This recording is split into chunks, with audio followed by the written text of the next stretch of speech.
E aí pessoal, beleza? Bem-vindo ao canal e hoje vamos falar um pouquinho sobre exame de corpo de delito e todas as suas peculiaridades. Solta a intro!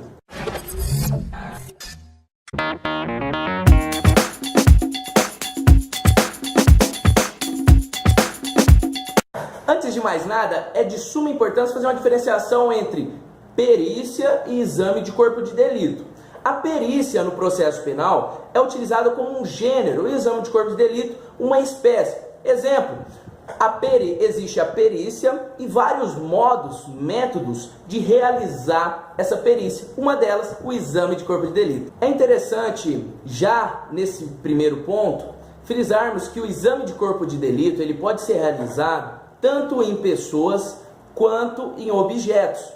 Mas para prosseguirmos, entender um pouquinho mais, vamos aprender o significado dessa palavra. Vamos entender, o que significa exame de corpo de delito. É um exame realizado nos crimes que deixam vestígios, do latim delicto factus, permanentes. Tranquilo?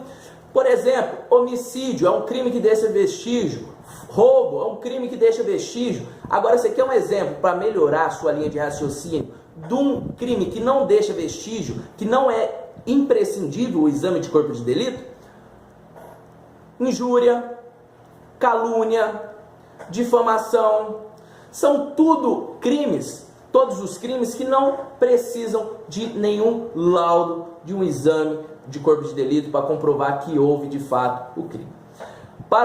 É importante também já adentrarmos sabendo que o exame de corpo de delito tem a finalidade de comprovar a autoria e materialidade do crime. Vamos lá no artigo 158 do Código de Processo Penal e vamos encontrar o seguinte enredo: é imprescindível o exame de corpo de delito nos crimes que deixam vestígios. Superado essa etapa, vamos aprender nesse exato momento, anota aí, pega o bloquinho, o caderno, preste atenção que existe duas maneiras de realizar o exame de corpo de delito. A primeira maneira, que é a regra no processo penal, é o exame de corpo de delito direto, realizado de forma diretamente, imediata, com os vestígios do crime. Exemplo, um furto simples, vamos imaginar, porém, com um arrombamento de porta, que é uma qualificadora do furto simples, a pessoa rouba. Exemplo, vamos imaginar, você está na sua casa, aí vamos imaginar, você sai de sua casa, tranca ela tudo certinha, tudo bonitinho, porém, a hora que você retorna para sua casa, você observa que o seu celular, seus eletrodomésticos, aparelhos, seu vade-mecum, suas doutrinas sumiram.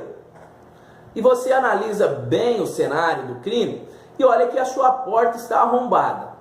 Tranquilo? Está toda destruída.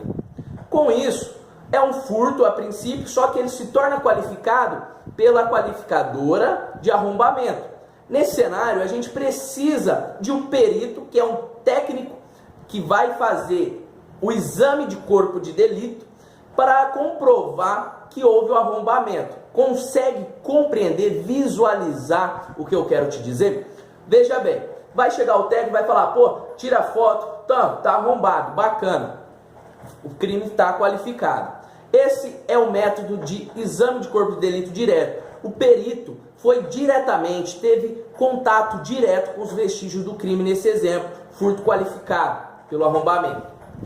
Já a segunda hipótese do exame de corpo de delito é o exame de corpo de delito indireto. Esse já é um pouco mais peculiar. Por que mais peculiar? Ele ocorre quando os vestígios deixados com um lapso temporal ou alguma causa de chuva, algum fator externo natural consegue danificar os vestígios do crime, consegue sumir com os vestígios do crime.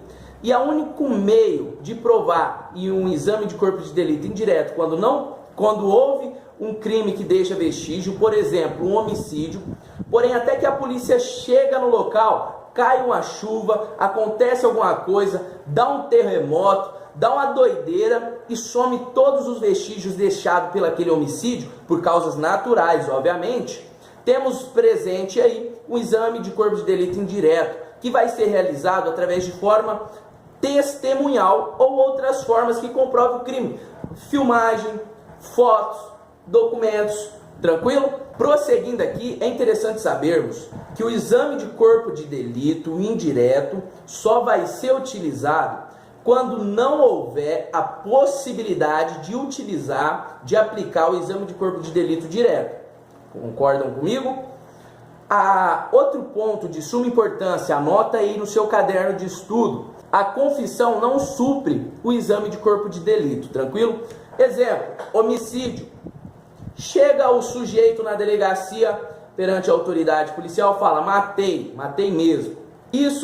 O delegado vai poder, matou, então não vamos fazer exame de corpo de delito? Não! Ele vai ser obrigatório, mesmo com a confissão, a fazer o exame de corpo de delito. Outro ponto importante a salientar na linha de raciocínio de vocês aí, é que quando o exame de corpo de delito for feito por um oficial, um perito oficial, que seria aquelas pessoas, funcionária pública, que prestou o concurso para perito, passou e tudo mais, apenas um perito basta, tranquilo? Quando não houver essa possibilidade, quando não tiver esse perito oficial, o juiz vai nomear um perito de sua escolha, de sua confiança. Outro ponto importante também para vocês se atentarem é que em alguma causa complexa, em alguma situação estratosférica que teve grande repercussão, vamos pegar o exemplo da atualidade de 2019, o vilarejo lá do Brumadinho, que uma barragem estourou e ocasionou mais de 300 mortes, vários sumidos, repercussão nacional, uma coisa extraordinária. Nesse cenário, é possível o requerimento, o ingresso de mais de 2 peritos, de quantos peritos for necessário. Por exemplo, do Brumadinho, pode ter lá o perito do minério, pode ter um engenheiro que é perito, pode ter um químico que vai analisar, pode ter um arquiteto que vai analisar as estruturas e tudo mais. Pode ter o tanto que perito que for necessário em causas estratosféricas de grande complexibilidade. Tranquilidade? Um dos pontos mais importantes que você vai anotar aí, você vai pegar sua caneta, vai escrever no seu caderno artigo 161 do Código de Processo Penal e vai abrir aspas e colocar assim: o exame de corpo de delito pode ser realizado qualquer dia e qualquer hora. Por que a ideia desse artigo 161 do Código de Processo Penal? Porque imagina o seguinte cenário: domingo, 3 horas da manhã, homicídio. A finalidade qual que era que eu falei mesmo? Comprovar a materialidade do crime. Se deu 3 horas da manhã no domingo, o perito não poder realizar o seu trabalho de perícia para comprovar a materialidade do crime, as provas vão sumir. Tranquilidade? Então, pode ser realizado qualquer dia e qualquer hora o exame de corpo de delito. Outro ponto que vocês vão se atentar e prestar bastante atenção nesse exato momento é que na falta do exame de corpo de delito ocorre a nulidade processual. Tranquilidade? Porém, o exame de corpo de delito em relação ao promotor na propositura da ação penal, se o promotor não tiver o laudo de exame de corpo de delito em mão até a propositura da ação penal, ele poderá requerer a propositura da ação penal, a denúncia, oferecer a denúncia e fazer a juntada desse laudo, porque atrasou devido a alguma circunstância, lá na sentença, tranquilo?